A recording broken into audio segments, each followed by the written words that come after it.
Sa dito. Oh, jackpot. Ay, dapat sa tunga ka, Koy. Tunga ka sa tunga. Didibon natin ito, mga kababayan. Kaya dua ka box na, no?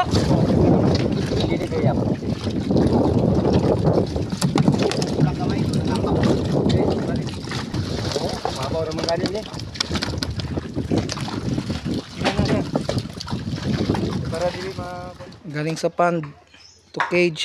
Ito, nasa mga 3 months old ito. Classification para sa deboning. Yung malalaki yung ididibon, yung maliliit yung magiging tuyo. Tinatawag naming bulad na hayop. Icing para hindi masira yung isda. Para bukas fresh pa rin. Maganda kasi magdibon na naka chilling siya or naka icing siya ng 1 day. Kasi pag bagong harvest, diretso process, masyadong matigas yung isda. So yung tangke natin, meron tayong salt water tank. Meron din tayong fresh water tank. So ito yung outside lababo natin, yung lavatory. Dito yung alat. Dalawang faucet yan. Ito yung fresh water. Para ma-minimize yung bacteria. Ito yung water source natin ng salt water.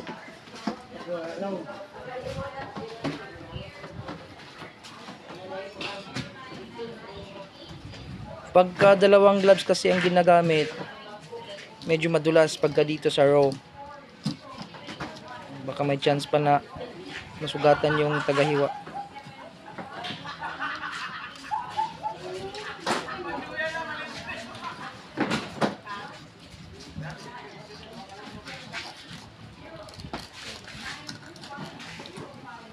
Ito.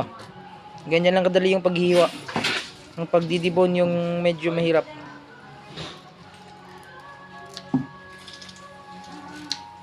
Kukuhanan ng sets ng fins and then yun na. Kukuhanan ng viscera. Huhugasan ng tubig dagat for a minute of brining and then diretso na doon sa loob para idibon. Dito tayo ngayon sa Juf Multi-Purpose Processing Facility. Titingnan natin ang mga ginagawa ng ating mga women's cooperative at ng landas. So far, isang team ito sila, kuya. Isang team na mayroong 7 to 8 members.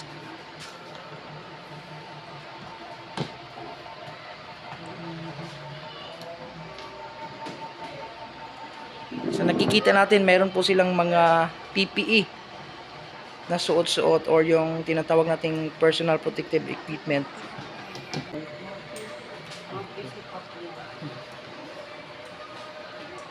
Apron,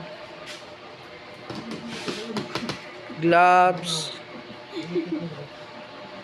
Ito yung pinakamahirap na part, yung sa part ng deboning. Kasi yung paghihiwa madali na lang.